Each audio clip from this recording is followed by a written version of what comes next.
ये किसान हैं, ये अन्नदाता हैं, ये आपसे कुछ मांग रहे हैं, ये रोटी बचाना चाहते हैं, ये गल्ला बचाना चाहते हैं, ये भारत को बचाना चाहते हैं, ये भारत की ज़मीन बचाना चाहते हैं। तो क्या भारत की ज़मीन बचाना इतना बड़ा गुनाह है? आपने क्या कहा था?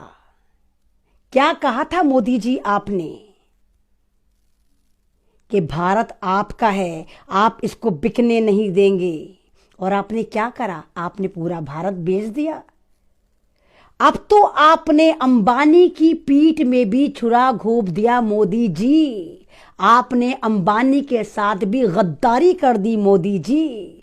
आप अदानी वाले बन गए, क्योंकि अदानी के तो कोई डिपार्टमेंटल स्टोर नहीं है, अदानी का तो कोई मोबाइल कनेक्शन नहीं है, कोई जियो डेटा नहीं है, कोई जियो मोबाइल नहीं है। सारी पब्लिक जो गुस्सा उतार रही है वो अंबानी पर उतार रही है, और अदानी का कुछ नुकसान नहीं हो रहा। एयरपोर्ट आपने अदानी को दिए, पेट्रोलियम आपने अदानी को दिया, पूरा गल्ला स्टोर करने के लिए आपने अदानी को दिया, और पब्लिक गुस्सा किस पर उतार रही है? सारा का सारा अंबानी पे उतार रही है। लोग जियो पोर्ट करा रहे हैं, अदानी को तो पोर्ट नहीं करा रहे, क्योंकि अगर लोगों को कहीं जाना होगा तो वो फिर भी अदानी को यूज करेंगे। अदानी एयरपोर्ट से जाएंगे, उसका तो बॉयकॉट नहीं कर सकते। अगर किसी बंदे को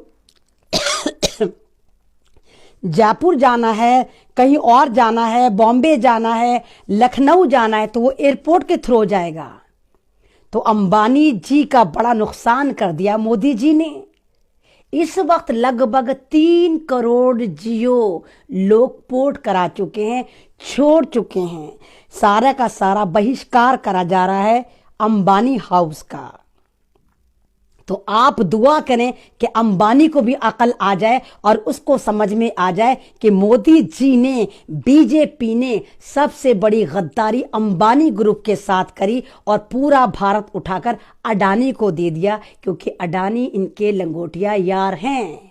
अंबानी के ये नौकर हुआ करते थे, गुलाम हुआ करते थे। और अगर आपको याद हो, जब जियो आया था तो अंबानी की धन्नों ने, अंबानी की बीवी ने, नीता अंबानी ने मोदी के कंधे पे हाथ रखकर कहा था, चल बे मोदी हमारे जियो का ऐड कर। और मोदी जी जियो का ऐड करते हुए नजर आए थे। और ये दुनिया के इतिहास में पहली बार हुआ था किसी मुल्क का प्राइम मिनिस्टर कॉरपोरेट के लिए ऐड करता हुआ नजर आए। और आज उसी कॉरपोरेट घराने पर मोदी जी ने सेंध मार दी है। पब्लिक का पूरा गुस्सा, भारतीयों का पूरा गुस्सा जियो पर निकल रहा है, अंबानी पर निकल रहा है। अदानी बिल्कुल सेफ खेल रहा है, और अदानी बड़ी बड़ी चीज़ें लिया जा रहा है। सारे गोडाउन अदानी के बन रहे हैं, रेलवे, पेट्रोलियम, सारी बड़ी बड़ी चीज़ें जो हैं मोदी जी अंबानी की जेब में भरे जा रहे हैं। तो यहां भी कॉरपोरेट में लड़ाई होने के फुल चांस हैं। दुआ करिए कि रिलायंस को अकल आ जाए और अंबानी ग्रुप को तमीज़ आ जाए कि जिस मोदी को उन्होंने अपना गुलाम बनाया था, जिन बनाया था अलादीन का, वो मोदी गद्दारी कर गया उनके साथ, और वो अदानी की गोद में जाकर बैठ गया। ये मैं नहीं कह रही, आप जाकर फैक्ट्स देखिए, चेक करिए। अंबानी ग्रुप इस वक्त जबरदस्त लॉस में जा रहा है जब से किसान आंदोलन शुरू हुआ। और हमारी रूबी का लियाकत गोबरानी, रूबी का लियाकत गोबरानी, गोबर वाली, ये इतनी जबरदस्त भक्ति में लगी पड़ी हुई है मोदी जी की, बिल्कुल साली बनने को तैयार रहती है। इसकी लड़ाई आप पार्टी के संजय सिंह से हुई। हालांकि संजय सिंह ने बिल फाड़ कर फेंका। अब रूबी का लियाकत कादियानी को ऐसे लेबर पेन हो रहा था मानो आप पार्टी के एमपी ने उसकी प्रॉपर्टी के पेपर फाड़ दिए। इसीलिए वो चिल्ला चिल्ला कर बोल रही थी कि तुमने बिल क्यों फाड़ा, तुमने बिल क्यों फाड़ा, मानो उसकी प्रॉपर्टी के, उसके घर के कागजात फाड़ दिए हों रावत जी ने। सॉरी,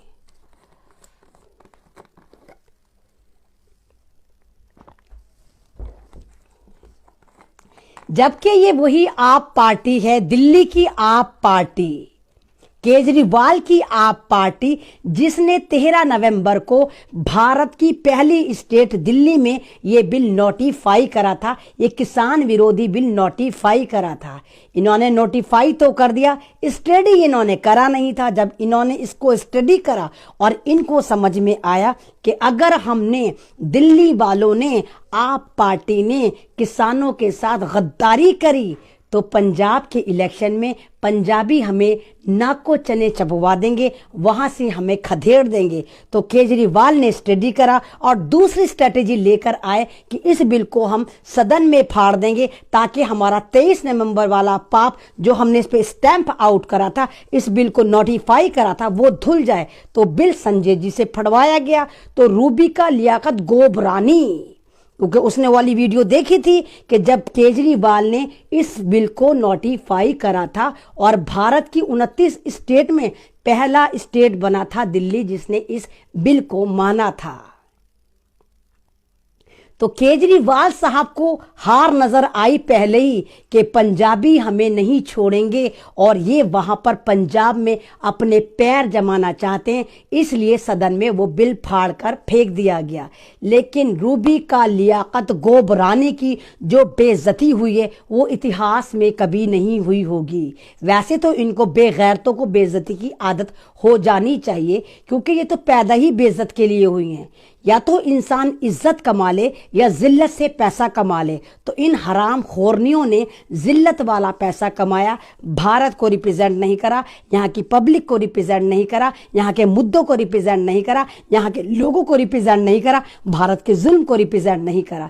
सिर्फ इन्होंने पैसे को देखा और मोदी भक्ति मोदी भक्ति मोदी भक्ति में इस कदर ये अंदर जाकर घुस गई कि ये भूल गई कि ये भारतीय हैं, ये भूल गई कि ये मीडिया कर्मी हैं। सिर्फ इन्होंने चिल्लम चिल्ली मचाना शुरू कर दिया। जो भी हक की बात करता गलती से इनके स्टूडियो में, उसकी आवाज इन्होंने बंद करना शुरू कर दिया। चाहे वो अंजना ओम कश्यप हो, चाहे वो रूबिका लियाकत गोबरानी हो, चाहे वो झूम झूम बाबा अर्नब गोस्वामी यानी बंदर गोस्वामी हो, चाहे वो तिहाड़ी सुधीर हो, चाहे वो आप याद रखे दीपक चौरसिया, चोर और रसिया यानी चोर भी है और रसिया भी है, शराबी भी, चाहे वो दीपक चौरसिया हो। तो इस तरह इनके 16 जिहादी आतंकवादी एंकर हैं जिन्होंने पूरे भारत में गदर मचा रखा है और असल नफरतों के जिम्मेदार यही हैं। इन्होंने किसी को रिप्रेजेंट नहीं करा। भारत में कोई भी इशू आता था, ये सिर्फ करीना के बच्चे गिन रहे होते थे, ये कैटरीना के पीछे पड़े रहते थे, ये शाहरुख खान के पीछे पड़े रहते थे। इनको सिर्फ सुशांत सिंह नजर आता था, भारत का कोई मुद्दा इनको नजर नहीं आता था।